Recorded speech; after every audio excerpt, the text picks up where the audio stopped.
Good morning, good morning, good morning, and welcome to another episode of On the Couch with Creatives. I say good morning because I'm here in the UK, but good afternoon or good evening if you're anywhere else in the world. I'm Melanie Perry. I'm Julie Hyde-Mew. And this is On the Couch with Creatives. Followers of the show will know that we're part of the Creatives group, the private membership group for creative professionals everywhere. No matter what creative industry you're in, we help you to develop, grow, connect your creative business. If you'd like more information, then drop us a line after the show. But this is On the Couch. So Julie, who do we have on the couch today? Well, today we're talking to artist and photographer Avril Coelho. And she's a very special lady because she's not only creative in spite of her disabilities, but she also uses her art to promote various causes. Hello, Avril. Thank you for joining us. Hi, Julie. Thank you for having me. Great to be here with you and Melanie today. Very excited. Oh, Avril, being disabled obviously impacts on your life and your art and your view of the world. How do your disabilities shape the way you create? Well, because of my disabilities and having a really rare condition like Parry-Romberg syndrome, I put a lot of emphasis in my work from the fact that one whole side of my body has been dying since I was diagnosed with it.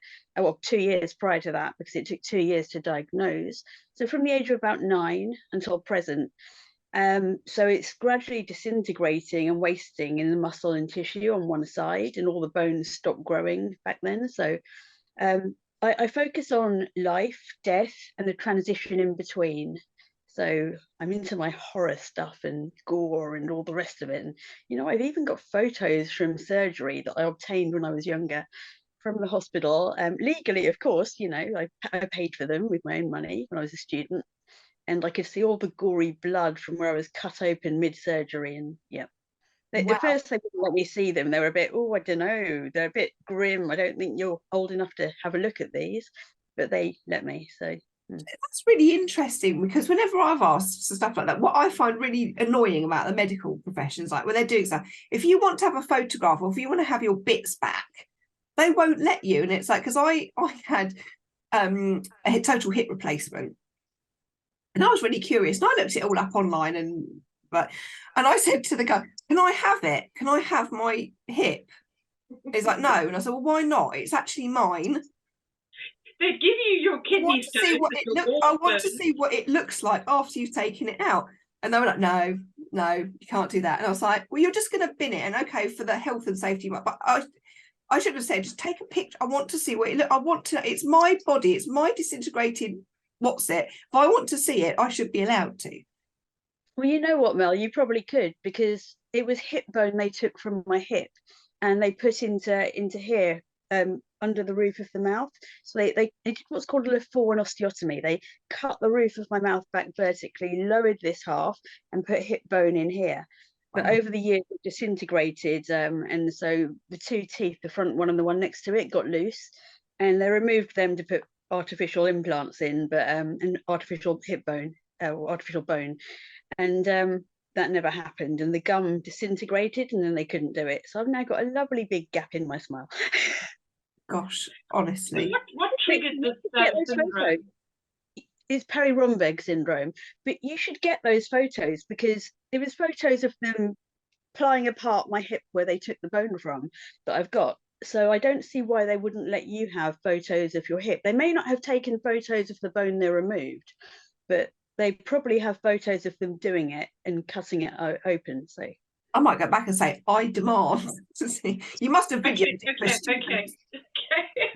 I know, we're getting off track now. You're getting off track. We are talking to Avril about her art, and yes, of course, the disability that impact your art. But just to get back to the syndrome, can you explain to people what it is? So Parry-Romberg syndrome is a very rare disease or syndrome that only about 3,000 people have it globally. So it's not very well researched, but there was a 2009 study called the Romberg's connection, or by the Romberg's connection. If you Google that, you'll find it. And people with it have certain symptoms, and they all fed into this study as to what symptoms they have. Now, 10% of participants of that study, they had epilepsy like me, and 5% had different spinal problems, and 5% had muscle spasms. And in my early to mid 20s, around the ages of 23 to 25, I started to get muscle spasms in my jaw here, and I had my back going a few times. And the third time it went, that was it. It was just absolute agony leaving where I was working, and it had no explanation why it would suddenly go. I was dressing forward light bulbs, and that's not heavy duty lifting, and it just went, and I could barely move. And it took me about an hour and a half to manage to leave the building in tiny steps, not even like a normal step. It was, really painstaking. And a friend drove me home, and I had to somehow manage to get to see the hospital or the GP the next day. And I had a physio diagnosis, and they said, you've got 2 worn vertebrae sort of higher up, so just sort of above and below where a woman's bra strap would be, is where the upper 2 worn vertebrae are, and the other one is lower down, so the other one causes lower back pain. Have you always been an autistic person? I mean, is this something that you've always been interested in, even as a child? Yes, from about the age of 4 or 7, when I was first in school, just my passion for art developed. In my first year at school, at the age of 4, a friend of mine, her mum was an artist, practicing artist, and I was really impressed at how she could draw a cartoon dog. And I thought, oh, let me have a go at that. And I just looked at what she was doing and copied, and managed to replicate the same thing on my own bit of paper and coloured it in myself. And then I started realizing how she was composing that, from when you look at a dog, all the different features it has. And so I just spent a lot more time focusing on nature, focusing on everything around me, people, expressions, and trying to just see what I saw in front of me, and what colors I saw, and tones and shadow, light and dark, and replicating that on paper. And as I got older, that transitioned into different media and onto canvas, into print. So I did silk screen printing as well, while I was doing a foundation year. And I did everything from stained glass, ceramics, metalwork, woodwork, etching, lino cutting, you name it, and life drawing. It was, a brilliant foundation course that I had. And then I followed up with a degree and wanted to teach it from the age of 7, but never got into teaching properly. And I did lots of training of other people above and below my pay grade at work instead, which was equally fulfilling. So. Wow, amazing. And you have, as you say, you have this penchant for sort of horror, or for the dark side of art. Talk us through we're going to show some of your images of your artwork, so talk us through some of the projects that you've created, because some of them are fairly grim. Yeah, well, I love looking at life, death, and the transition in between, because one whole side of my body from Parry-Romberg's has been disintegrating, if you like, from the age of 9, so rapidly compared to other people, but it's very slow in the way it progresses. So I've focused a lot on faces and a lot on skulls, and I became quite obsessed with drawing skulls and portraits when I was younger. I do like skulls, I like bright colours, and I like the dark side of things too. So I have taken some photos that are pretty grim, and at university, for my final show, which ended up having work selected for the Cubic Gallery in London, I did create suicide scenes, and they were based on stereotypical rock and roll suicides, many of which happened at the time, Kurt Cobain, and years before me, Jimi Hendrix, Janis Joplin, and the list goes on, really. So skulls are a big feature of that, but not only skulls, suicide scenes and things that probably would have a trigger warning these days. I can't remember what photos I sent you, so I guess we'll see when you put them on the screen, and if they need a trigger warning, hopefully you've got one. So your obsession, say, with the macabre, does that affect your life? I mean, do you go around feeling all depressed? No, not at all. I find beauty in things that other people might find depressing or might even overlook. So it could be macro photography, it could be close-ups of things, it could be fungi, it could be bracken, lichen, wood, dead wood, and there are beautiful colours in dead wood that people don't realise are there, that it's given a new lease of life. And my show coming up at the Oxo Tower, sorry, I've got to put this in. Yeah, go on.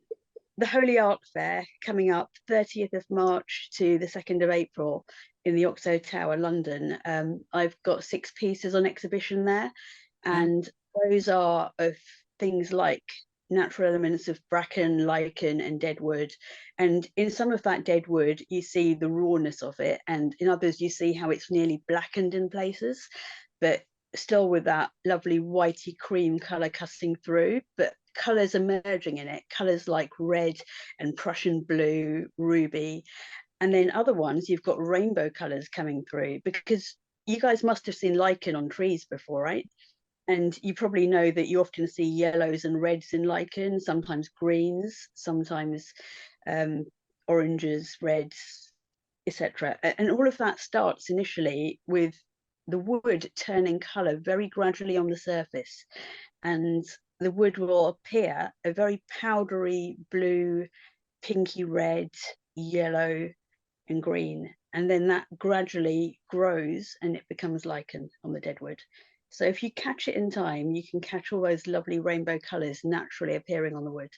Wow, I didn't know that. I suppose if you're doing photography, you also have to catch it at the right time with the right light on it. You do, and sometimes it's luck as to when you see something you want to photograph that you think will be lovely, and it's just grim weather that day and pouring down, or it could be really hot, really sunny, it could be too bright, you could have a lot of sunbeams making the image a bit, you know, not ideal. But it depends, it's luck of the draw. And just walking in parks and open spaces when I can, it's just really therapeutic, because especially when there's leaves on the trees, like summertime and autumn time, you hear the sitherism, and that's something where you get the rustling in the trees and the leaves with the wind going through them, and that's really good for mental health. So lovely sound, therapeutic. Yeah, really, really, really is. I love the sound of being out in nature. And I think it's great, you know, when you see photographers who do photograph nature, and they sometimes get the most amazing shots. I mean, I'm not the sort of person, I think, that could get up at like 3 o'clock in the morning and catch the sunrise and get that, you know. I think you have to be a special type of person to be able to do that. I'll be, you know, dead till like midday if I had my way. Every day. I do like my bed, I have to admit, especially now when I'm not feeling 100%, but there you go. But I like the dark side, though. I like things like horror movies, you know, and Max, who was on here recently on your show, he's been chatting recently on LinkedIn about, you know, filming and stuff like that, and certain horror films, and it turns out we like similar things and similar directors. And so I've mentioned to him some screenings that are coming up that a local charity that I support does, and they do filming and screening and viewings of historic buildings like mausoleums and chapels, and they've got something coming up in a chapel in Ealing, and he's not available for that, and probably neither am I, but you know, there'll probably be other ones that we can, you know, catch up on and enjoy our love of horror films together. So yeah, absolutely. I mean, Max is doing really well. I mean, he's picked up quite a few awards for some of his films, and I think that he's going to go from strength to strength. And he sort of blends his with sort of horror and comedy, because as you can't really have one without the other. And I think that's true. Do you have humor in some of your art, or is it more heavy? Well, not necessarily humor, but I like to make the dark things attractive and interesting and intriguing. So rather than humor, I take a different angle on it. So some of the things I've done, I've got like skulls, but it's not just skulls. You've got video to go with it. You've got noises, sounds, and then the portraits of skulls that I've done on prints and also Conte crayon drawings. They're bright, vibrant colours. So psychedelic is what I call them, and yeah, they seem to be quite popular. And it makes a plain looking, you know, bone coloured skull look very interesting. So Fantastic. Now you exhibit your artworks around and about. As somebody who has a disability, how easy or difficult is it for you as an artist to exhibit in a standard gallery space? A standard gallery space is very, very difficult for disabled artists. And this is something that I'm also really passionate about. If I had the money, I would set up a business or charity to help disabled artists, because I understand the barriers that myself with certain multiple disabilities face, but there are people with other disabilities who would also face different barriers and obstacles. The art world is moving online more, and there are more and more virtual galleries popping up on the internet that don't have a physical space, and they will use photos of artists' work in a virtual room. So you can steer your way around a virtual room, but there's nothing like having your work in a real gallery where people can walk up to it and see it physically. But what some galleries do, they do a mix of both, a hybrid, if you like, where you've got digital screens with art displayed where people can't take their work, or artists who want to exhibit overseas that can't afford the shipping and do not want to send heavy work because it weighs a ton. They can send photos of that to be displayed on a screen overseas in different galleries. And that's one way of making art more accessible. There are some galleries that do it entirely digital, some that do a mix of both, and some that do only physical. So what I'd like to see, though, is an accessible gallery specifically for disabled artists, and with that going towards good causes, so like a not-for-profit, if that was possible. But I've got an idea for that, and it's called Adapt.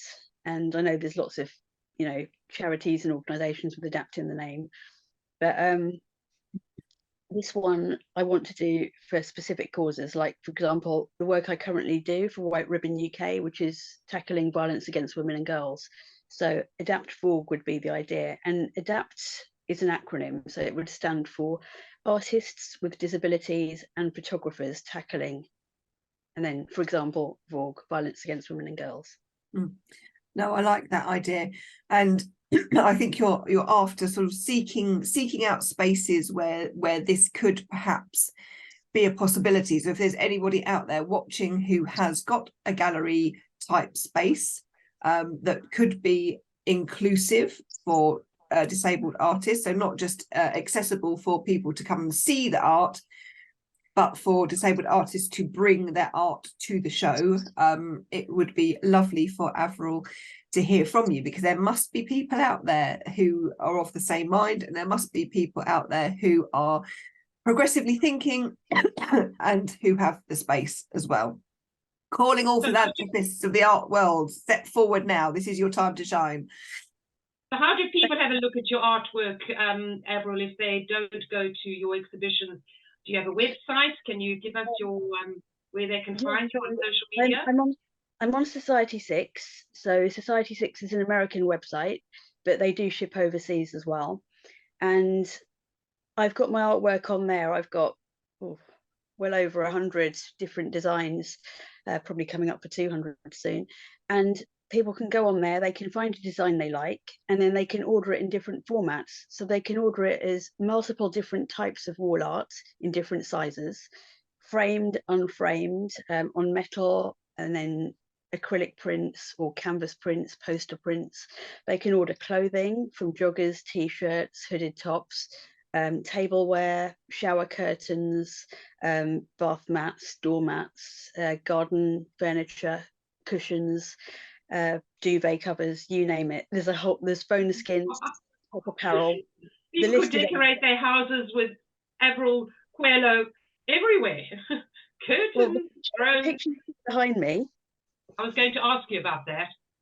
You can get cushions with the same image. Fantastic. Homewares.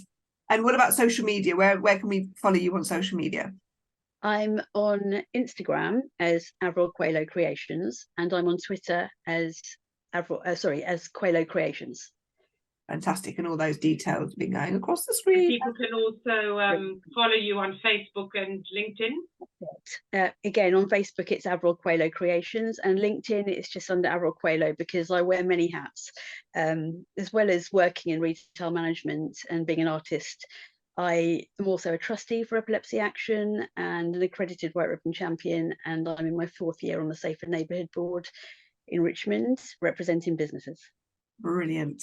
One thing I do want to ask you is, are you related to the author Paulo Coelho? Ah, well done. You've done your homework. He wrote The Alchemist. No, but I read his books, so you have a very unusual surname. I'm not, but he got in touch with me some years ago. So my dad had just finished researching the family tree, and he'd researched every single name he could add to it. And he wasn't one of them. So he's from a different branch of Coelho's. And I had to give him the bad news in an email that we're not related. So oh, bless him. Well, 6 degrees of separation and all that, you probably have got relations that know each other. Yeah, and there's also an author as well, Joseph Coelho, who's poet laureate. So yeah, he's got lots of children's books out, and he's frequently on Twitter with that, but we're not related either. Well, you're all very creative, you Coelhos, obviously. I would just lie if I were you. I'd say, yeah, my cousin. That's a really terrible lie. I really lie to save my life, so that wouldn't work. Oh, bless you.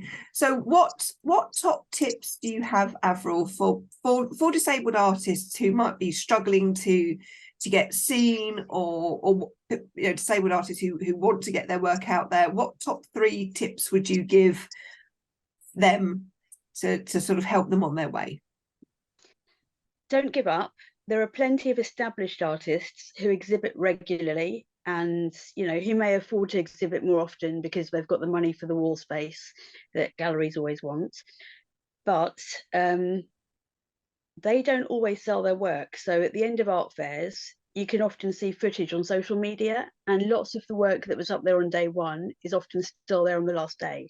And maybe that's a sign of the times, with the cost of living crisis, and people are buying smaller pieces, and maybe people are buying prints instead that they can easily carry that are lighter. Maybe focus on smaller work, or maybe look at NFT art. There is a charity doing NFT art for autistic people, and it's set up by somebody for their sister with autism. I can't remember the name of it off the top of my head right now, but I can look it up if you are interested. And they are on social media. So that's one option. NFTs are easy to create by taking a photo of your work and uploading it onto a site like OpenSea, where you can mint for free. And then if people like it, then they can make you an offer on your work directly.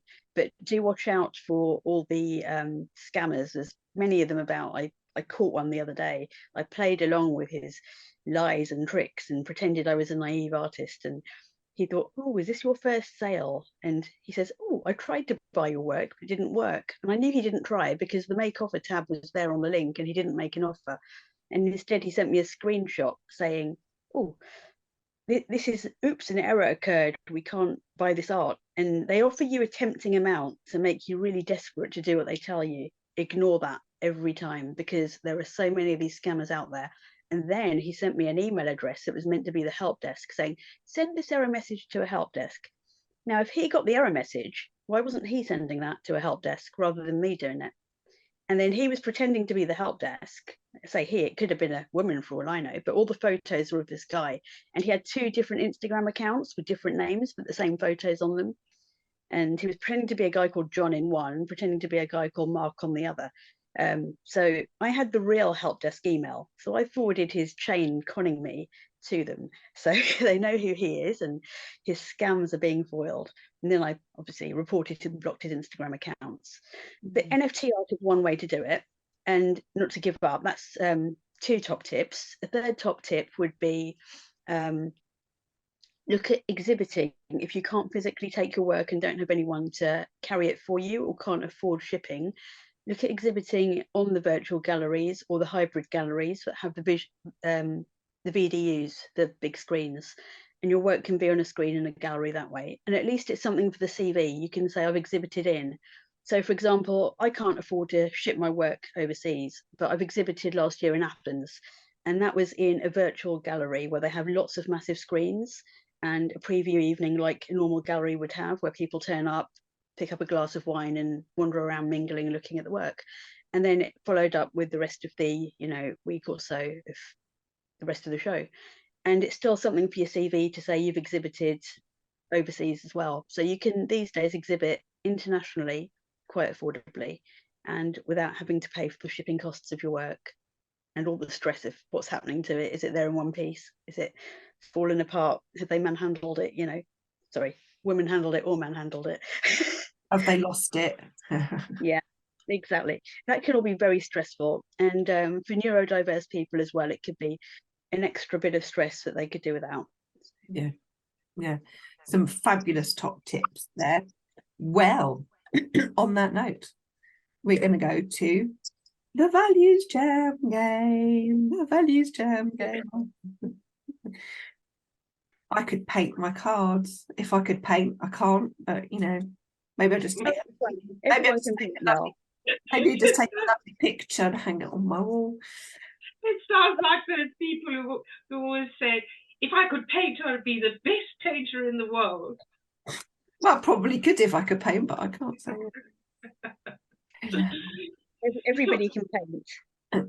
Yeah. I can put splodges on paper and call it and art. I can do stick figures. I'm very good at What stick David figures. Hurst did recently. You saw him on Instagram throwing big blobs of paint from a brush like this across his studio onto massive canvases. And Yeah. Jackson Pollock, so if they can do that, why can't you, Mel? I could definitely throw paint at a wall. I can Stick do it to the wall and put a sheet of paper on the floor below it and throw paint at it. I'm going to do that one day. I'm going to get a space and I'm just going to. But you could still make your millions, Melanie. Yeah, who knows? Who knows? Right, okay. Shuffle those as far as they're going to be shuffled. Let's have a look. So, Avril, you know the drill. I'm going to spread out my cards and run my finger along the top and just yell, stop. Stop. Right, let's have a look what we have picked. What do I have? Maybe you should ask a different question this time. We've got loyalty. Oh, now that's in my horoscope, my zodiac. What star sign are you? I'm a tenacious, determined Taurian who's loyal. So there you go. I'm Aries, very Aries, fiery and whatnot. Okay, so creative. I'm Pisces. I'm practically perfect. Practically perfect in every way. Right. Okay. Loyalty. So, what does loyalty mean to you, Avril? What does it look, feel, and sound like? Ooh. I don't know if you can see loyalty, but you could probably see it in actions. So obviously, in a relationship, someone who's loyal will stay with their partner or their employer for a long time. So commitment is a sign of loyalty. Yeah. What does it feel like, do you think? I think it's reassuring, especially to somebody with my zodiac trait, to know that the other party, whether it's an employer or whether it's a customer or whether it's a partner in a relationship, that they are loyal as well. And it's a two-way street and it's mutual. So yeah, absolutely.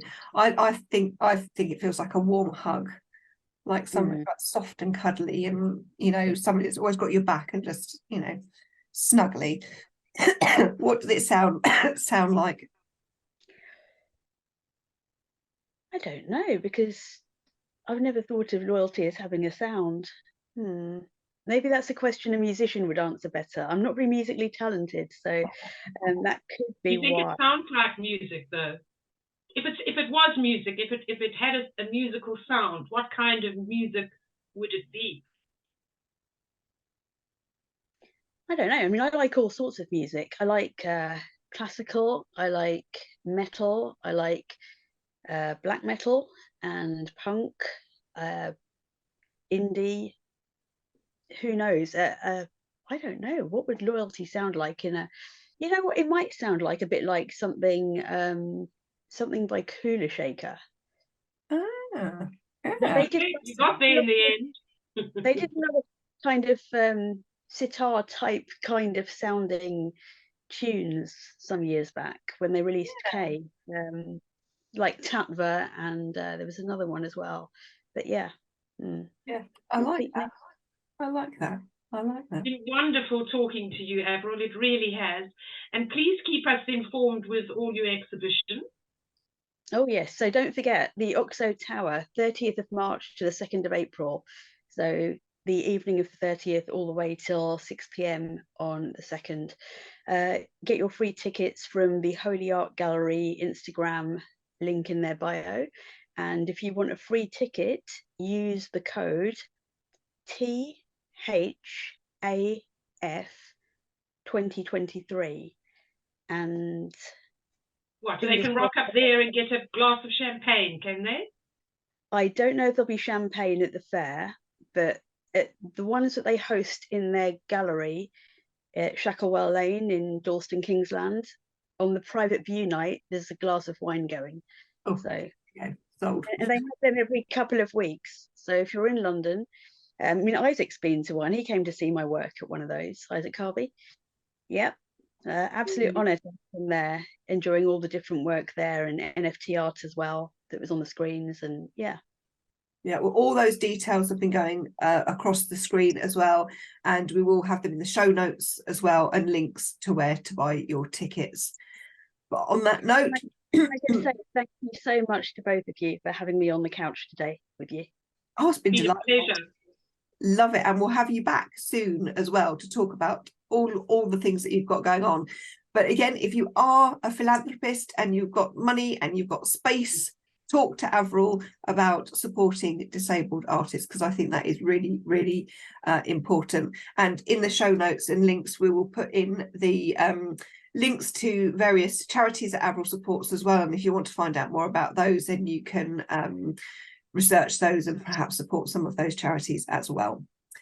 But thank you so much, Avril, for joining us on the couch. It has been wonderful.